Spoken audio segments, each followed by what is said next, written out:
Stop thinking about calendars, because once you start thinking about them, you won't be able to stop. And let me tell you, this video is going to do exactly that. It's going to hurt your brain. Right now, look at your phone or the calendar on the wall. It looks pretty normal, doesn't it? January, 31 days. February, 28 days. Sometimes 29. March, 31 again. Wait, why do some months have 30 days and some 31? And what happened to February? Why is it always like the excluded child? But there's more. When you really think about it, why are there 7 days in a week? Who decided that? And why does December, with its deca prefix telling us it's the 10th month, actually turn out to be the 12th month? Are you confused? Good, because now we're going on a 2,000-year journey of madness. It all starts with this simple fact. People looked at the sky and said, let's turn this into a calendar. Then everything went to hell. Let's start with the ancient Romans. Yes, of course, the Romans. Every semi-complicated thing in history starts with them. The first Roman calendar had only 10 months. The year lasted 304 days, and winter just wasn't counted. Yes, you heard that right. The Romans looked at winter and said, well, nobody does anything during these months anyway, why don't we put them in the calendar? This is like skipping the boring parts when watching a movie, only with your real life. But then someone, probably a king whose history we don't know for certain, but probably Numa Pompilius, thought maybe it would be better if we counted all of time, and so January and February were added. But here's where things start to get interesting. The Romans liked odd numbers. They thought even numbers were unlucky, so they gave most months 29 or 31 days. February? Poor February. It was the month of purification and funeral rite, so they gave it 28 days, and said, you're already about bad luck. Does it matter if we give you a few less days? Now you might be thinking, well, that's not so bad, just a bit weird. We haven't even started yet, because now Julius Caesar enters the stage. Yes, the guy who got stabbed. And he says, this calendar sucks. I can do better. And he really does, sort of. He creates what's called the Julian calendar, sets the year to 365.25 days, sounds great, and adds a leap day every 4 years. Clever. But then, and this is very important, he decides to add extra days to some months because math forces him to, and guess which months get lucky? Yes, July, named after himself, and August, named after his successor, Augustus. Both have to get 31 days, because God forbid an emperor has a month with 30 days. It's said that Augustus didn't want his month to be shorter than Julius's, so he stole a day from February and added it to his own month, which is probably a legend, but it's such a good story we want it to be true. And February? Poor February. Now condemned to 28 days, forced to carry the shameful title of being the shortest month in history because a few thousand years ago, some dead people made weird decisions. But wait, it's not over yet, because the Julian calendar wasn't perfect either. The solar near isn't actually 365.2422 days, which might seem trivial to you, but it creates a full day's drift every 128 years. Pope Gregory XIII in 1582 says, enough is enough. Easter is being celebrated at the wrong times, and went on to establish the Gregorian calendar, the system still in use worldwide today. The fix is simple. Most leap years are years divisible by 4, but not those divisible by 100, but those divisible by 400 are leap years again. Got it? No? Nobody gets it the first time. Think of it this way. 2000 was a leap year, divisible by 400. 1900 was not, divisible by 100, but not 400. 2024 was a leap year, divisible by 4, and not divisible by 100. These rules are this crazy because the universe doesn't align with our clean decimal-based math systems. Earth revolves around the sun, the moon revolves around us, and none of them divide into each other with whole numbers. It's like 3 different people trying to dance to 3 different rhythms, and we have to somehow make them look synchronized.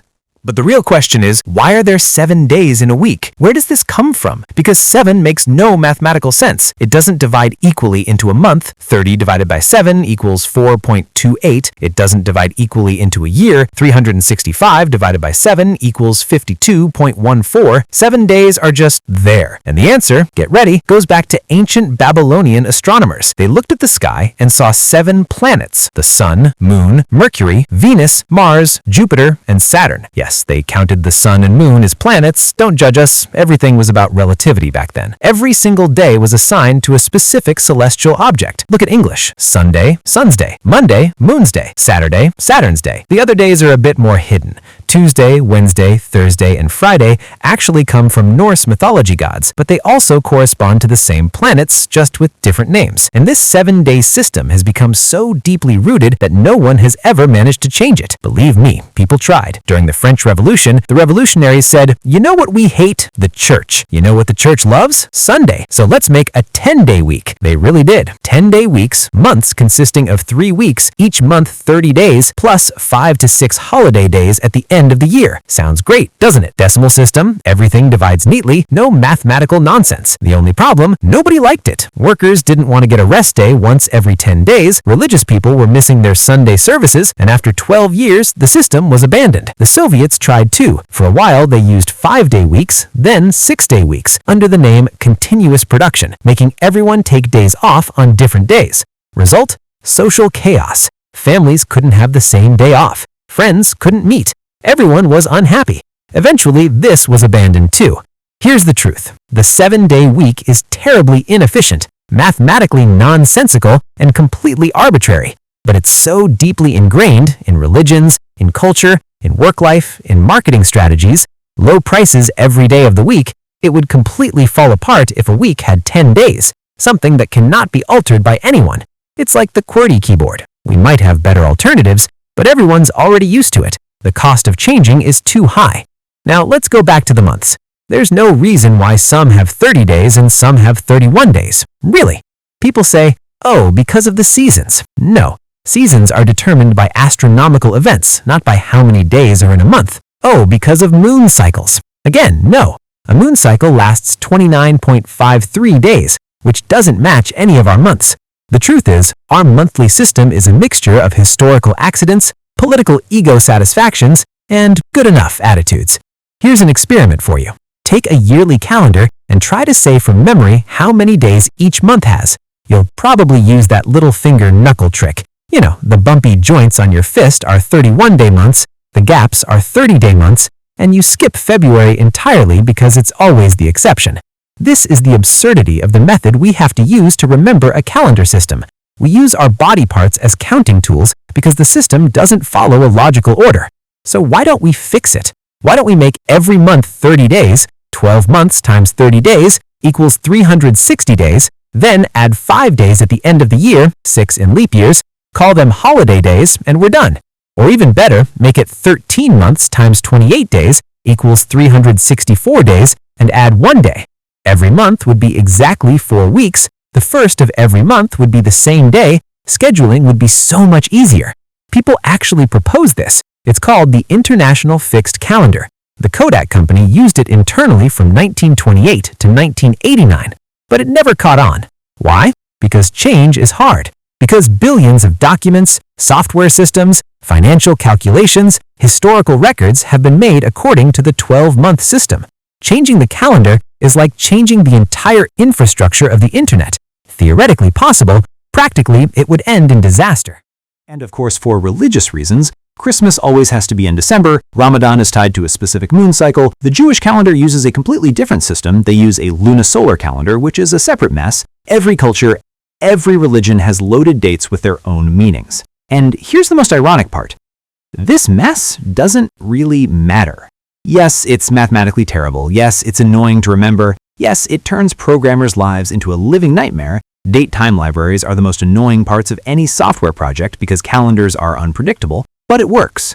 Humanity has been tracking sun and moon cycles for tens of thousands of years because we need it to track time, to plant crops, to fulfill religious duties, to coordinate as a society. And our modern calendar, despite all its flaws, does that. It's not perfect, but it's good enough. This good enough logic actually defines most of human civilization. The metric system? The US doesn't use it because teaching everyone new units of measurement is too hard. QWERTY keyboard layout? Not optimal, but standard. Our calendar? Mathematically nonsensical, but universally accepted. Sometimes standardization is more important than optimization. Sometimes the fact that everyone uses the same thing is more valuable than that thing being good. And perhaps the deepest lesson is this: the universe doesn't fit into our categories. Earth's rotation around the sun isn't a whole number of days. The moon cycle isn't synchronized with our weeks. Planets don't move in mathematically clean systems. Nature doesn't care about anything. It just exists. And we have to build artificial structures on top of it, divide that continuously flowing thing we call time into manageable pieces. So yes, our calendar is irregular. Yes, our 7-day obsession is arbitrary. Yes, February has been wronged. And no, we're not going to change it. But maybe next time you look at a calendar, maybe you see those weird day counts, those nonsensical month names, those little leap year anomalies, and you remind yourself, this isn't just a calendar. This is a monument to thousands of years of humans wrestling with the cosmos, trying to impose order on chaos, accepting that they can't create a perfect system, and settling for good enough. And if this bothers you, if this irregularity feels like it's itching in your mind, good, because I warned you, this video was going to hurt your brain. Now, every time a month changes, every leap year, every time you hold your finger to a knuckle number, you'll know there's a reason behind it. And that reason is ancient people did their best and now we live with it. Welcome to calendar consciousness. Now you can't forget it anymore.